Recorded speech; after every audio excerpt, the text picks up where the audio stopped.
And it literally like pisses me off when people are like, she's not the face of the league. Who would be? What? Sabrina? No. No, there's really good, well-known people in our league. I'm not discrediting them. Like, we have a lot of badasses in our league. Yeah. Like, hell yeah to that. I'm all for that. But when people try to argue that she's not the face of our league, or if our league would be where we're at without her, you're dumb as Yeah. Sophie Cunningham just dropped a truth bomb that sent the internet into full-on meltdown mode. She called Caitlyn Clark the undisputed face of the WNBA. Now social media is flipping out like it's All-Star Weekend in reverse.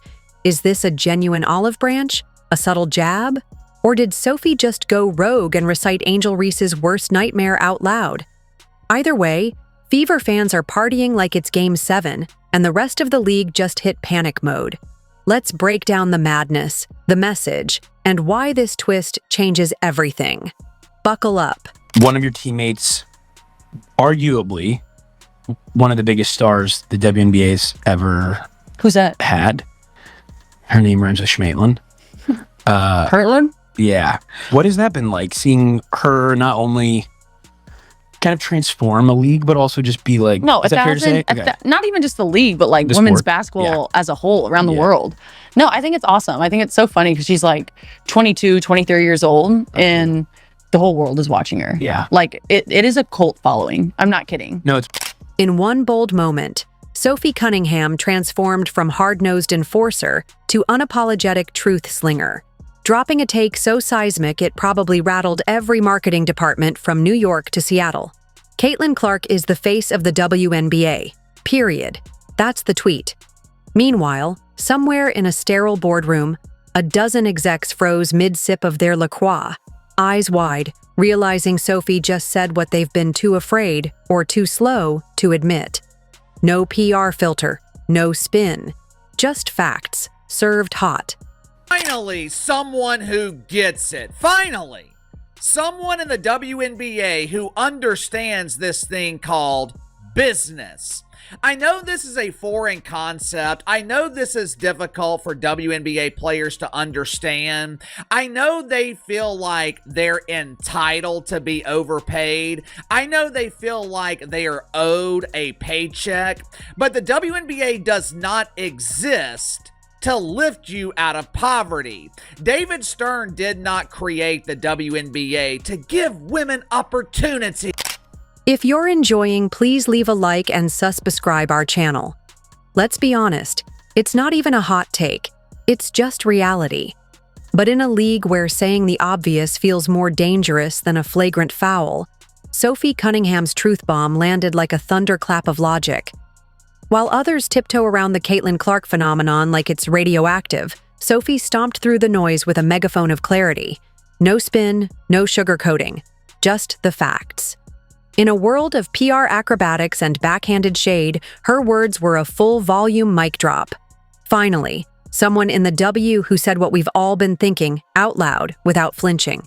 I mean, she had like A-list celebs in Iowa City, Iowa Dude, to watch Iowa games. Exactly, in Iowa. Travis Scott went. My brother went to Iowa, so go Hawks. I mean, we're from Missouri, so I think we can. Yeah. I mean, I got in trouble for talking You did? smack on Detroit, Cincinnati, or was it Cleveland? It was Cleveland. And then you try to make it up by talking about, you said you liked Boston. I loved Boston. I really do like Boston. I was just saying, if you're going to like expand our league, then like go put it in Nashville. You know how much fun people would have in Nashville? And then like Miami, you're next to the beach. Like people are going to be excited to go there. I'm not saying that people from Detroit or Cleveland are bad people. People literally took it like that. I'm like, you guys are being freaking drama. That's the internet, though. Let's take a second to appreciate the plot twist here. It wasn't a coach, reporter, or social media pundit who finally said it. It was Sophie freaking Cunningham. The league's most unpredictable mix of grit and goofball, tough as nails on the court, cracking jokes off it, and somehow the only player immune to the jealousy flu that's been sweeping through W locker rooms like it's allergy season. Leave it to Sophie to break the silence with brutal honesty and zero filter. I know that's how it was sold to the media, but that's just not how capitalism works. The WNBA was created for one reason and one reason only: make money, which is something this unmonetizable turd has failed to achieve in the last 30 years. To make matters worse, when they finally had the opportunity to turn a profit, when they finally had the opportunity to shift from pesos to dollars, when they stumble upon the golden goose, the cash cow, instead of milking the money out of the cash cow, jealous WNBA players, they try to butcher. While others have been busy doing interpretive dance routines around whether or not they should acknowledge Caitlyn's impact, Sophie just grabbed the mic, looked the league straight in the face, and said what everyone with a functioning pair of eyes has known for months. And she did it with the kind of easy confidence that says, I don't need to throw shade to shine.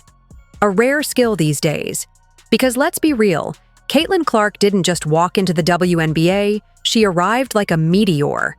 She's got the fan base, the ratings, the merch sales, the highlight reels, the sold-out arenas, and the buzz that hasn't existed in women's basketball since Lisa Leslie dunked, and the world collectively gasped. No riddles, just truth served hot. And suddenly, the air felt a little clearer, the tension a little lighter, and the league, maybe, just maybe, started to feel like it could have nice things again. Because if there's one thing fans have been craving more than buzzer beaters and crossover highlights, it's authenticity. And Sophie just delivered it on a silver platter. I think it's also ironic that, Caitlyn Clark plays for the Indiana Fever. Yeah. Which I don't know if a lot of people would consider Indiana to be the biggest. But I mean, it is now. It is. Wouldn't you say? Because of her. Yeah. Literally. Yeah. But we love the Midwest. We love where we're from. What's playing with Caitlyn been like for you? Or like, what's something that her as a teammate like? Not something that's like on ESPN, but Dude, she's just goofy. yeah. Like she's goofy. And like I think that's everyone expects her to be a certain way, and she is on the court. But like she's low-key a kid. Like she's 23 years old. Like Yeah. she's like Let's not forget that this is the same Sophie who goes all in on every possession, who'll dive into the scorer's table like it owes her money, and still somehow manage to crack a joke 60 seconds later. She's the same player who looks like she'd elbow you for a rebound, then invite you for tacos after the game. That kind of honesty is magnetic. It's why she's suddenly become one of the most recognizable names in women's sports, because she's real, and real is rare.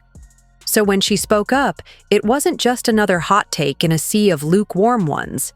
It mattered, because it came from someone who actually lives and breathes the league, who knows the grind, who isn't writing coattails or parroting PR scripts. She's in the trenches, and still had the guts to say what needed to be said. Sophie's words were a badly needed reality check, a gentle reminder that celebrating one player's rise doesn't mean the downfall of another. This isn't the Hunger Games, it's basketball. There's room for more than one spotlight. And right now, Caitlyn's just happens to be the biggest one in the arena. Sophie, if they didn't like you then, they sure aren't going to like you now. Sophie Cunningham has been making waves with the new podcast that she is now featured in, courtesy of The Volume. Sophie Cunningham letting it all out and not holding back one bit. She calls out the old guard. She calls out the people out there who refuse to say Caitlyn Clark is the face of the league. People who would rather say this person and that person. What about her? What about her? No, there is only one face of the WNBA. There's only one person that has casuals sitting down in front of a TV, glued to their sofa, watching the WNBA. The best part? Sophie didn't say it with bitterness or backhandedness or some weird superiority complex.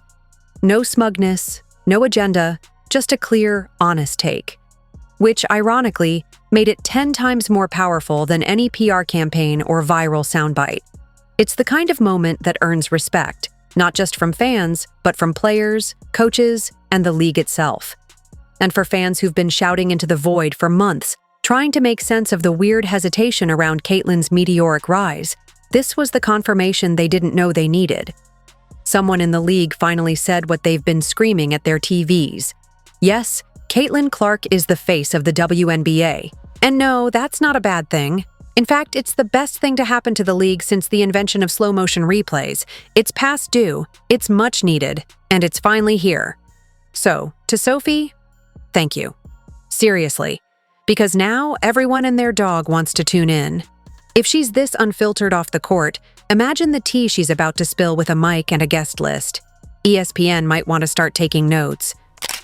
Shout out to Sophie Cunningham, aka the Pink Power Ranger, and Wes Wilson. They have a podcast called Show Me Something that they just launched. And yeah, I'm tuned in. So look, what we all been witnessing right before our eyes about our precious CC, my precious CC, Caitlyn Clark, for the ones who didn't know. So basically, she was saying that when they was preparing, when she was on the other team before she came to the Indiana Fever, we talking about Sophie. Wishing her all the success in the world, and not in the fake PR kind of way. The real kind. Because if there's anyone who deserves to win both on and off the court, it's someone who's unafraid to speak truth in a room full of whispers. Someone who can laugh, grind, hustle, and still make space for praise. Someone who can recognize that Caitlyn Clark's rise is a win for the entire league, not a threat. So, hats off to Sophie. Or better yet, crowns. Because in a league desperate for maturity and leadership, she just gave everyone a lesson in both, with a side of sass and a splash of courage. Long live the real ones. And that's the beauty of this entire Caitlyn Clark phenomenon. It didn't just boost ticket sales, jersey revenue, and viewership. It rewired the fan base. She dragged people into the WNBA like it was a cosmic tractor beam powered by Logo 3s and "you can't guard me" energy. And guess what? We stayed. And we're not just here for her anymore. We're here for all of it. And at the center of it all is Sophie Cunningham, the wild card, the enforcer, the certified vibe curator, the woman who can roast you with a grin and then drop a dime in transition like nothing happened. The fact that she's become one of the fan favorites isn't just coincidence. It's Caitlyn-adjacent magic. Sophie Cunningham also talks about how teams target being rough with Caitlyn Clark. We gotta toughen her up.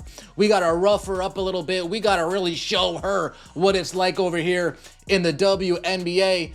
And Sophie Cunningham says there's how we treat rookies, and then we had to add a little something extra for Caitlyn Clark. She also talks about defending Caitlyn Clark in that viral Connecticut Sun game and what the locker room chatter was between her and Caitlyn Clark after that game. Let's not sugarcoat it. Caitlyn Clark has been on the receiving end of more cheap shots than a frat party's liquor shelf. Elbows, blind screens, full-body takedowns disguised as tough defense, and that constant, low-key, high school mean girl shade that somehow keeps finding its way into post-game interviews. It's as if half the league got together and decided that hazing the rookie was the new marketing strategy. And yet, through all of it, there's Sophie, the Chaos Guardian Angel, the only player with enough guts and decency to publicly call foul, not just on the court, but on the nonsense happening off it. Because while others are out here throwing shade, muttering cryptic comments, or mysteriously liking anti-Caitlyn posts faster than you can say algorithm, she's doing it because it's right. Because watching a generational talent get mugged every night like it's a new form of defensive strategy isn't just cringe, it's embarrassing. And not just for the players doing it, but for the league that's letting it slide like it's part of the entertainment package. Sophie Cunningham milking this Caitlyn Clark friendship like a cow. She was on somebody's podcast and said, when people try to argue she's not the face of the league, you're dumb as shit. Now, mind you, face of the league and most popular are two different things. I don't think she's the face of the league, but I think she's the most popular. In some. Sophie calling it out is like watching your older sibling show up to your middle school lunch table and body the kid who's been throwing paper balls at you all week. It's that rare blend of protection, loyalty, and don't mess with my people energy that the W needs more of, especially when social media feels like a battlefield and Caitlyn's been trending for everything but basketball lately. And that loyalty? It hits different. Because let's not forget, Sophie didn't need to say a thing. She could have played it safe, could have nodded politely, stuck to team cliches, and avoided the smoke. But no, she dove into the mess, head first, like she was chasing a loose ball in the fourth quarter. She made it known, Caitlyn's her teammate, her peer, and a key to this league's growth. And if you're out here trying to sabotage that, Sophie's bringing that rare, unfiltered, no-nonsense realness. She's goofy on the sidelines, scrappy on the court, and unintimidated by the weird WNBA groupthink that seems allergic to giving Caitlyn even a shred of unqualified praise. Sophie Cunningham said it perfectly. She didn't pull no punches about it. And I guarantee you, it's going to be some people out there that's going to try to take it as disrespect. Oh, she dissing Caitlyn. She saying we don't need her. Like, nope, that ain't what she said. All she said was, if Caitlyn is on the court, that is great. We know how to play with her. And let's be clear, this isn't about turning Caitlyn into some helpless victim. She doesn't need rescuing. Girl's got more fight than a UFC undercard. But support? That's different. That's about culture. That's about a league finally stepping into the spotlight and deciding whether it wants to thrive on excellence or simmer in passive-aggressive mediocrity. Sophie choosing the former doesn't just elevate Caitlyn, it elevates everybody. You can already feel the tide shifting. Fans who came in with Clark-colored glasses are now discovering the brilliance of Boston, the flair of Sabali, the electricity of Lloyd. But when they see someone like Sophie, who's got both bark and bite, ride for her teammate publicly, that's how you build connection. That's how you earn loyalty. That's how you keep the casuals from drifting back to NBA Twitter and forgetting the W even exists until next draft night. And while some folks are still busy writing cryptic Instagram captions and pretending they're not jealous, Sophie's out here building bridges. Or, more accurately, she's slamming down construction signs and yelling, "This way, y'all! Let's grow the game!" And fans are following. And one thing I like about Sophie is that she's tough. So when Caitlyn Clark last week, or not last week, a couple days ago, when Caitlyn Clark got destroyed, her girl Sophie came to her defense, and this was the most beast mode thing that I've seen a woman do in WNBA. A little bit of LeBron James-esque type behavior. LeBron James literally flops every time somebody touch him. And I think that Caitlyn Clark flopped a little bit. I'm just saying, she kind of drastic. You know, her eyes, oh, my eyeballs. And then they hit her and she fly across the, I don't think that girl that's number 3 ain't that strong. Because they want to root for someone who doesn't treat rising stars like threats. They want to root for someone who plays hard, talks straight, and stands tall when it counts. So yeah, thank you, Caitlyn, for pulling us into this beautiful madness. But thank you, Sophie, for making us want to stay. Because if this is the kind of leadership, loyalty, and sass we can expect from the league's rising voices, then buckle up. The WNBA might finally be entering its golden era, not in spite of the drama, but because some people are finally calling it out with style. And for every shady screen, every unnecessary foul, every weird little dig disguised as competitive spirit, there's a Sophie on the court, rolling her eyes, cracking a joke, and reminding everyone that basketball is supposed to be tough, not toxic. She's becoming the soul. If you enjoyed leaving a like and subscribing, more videos are on the screen now.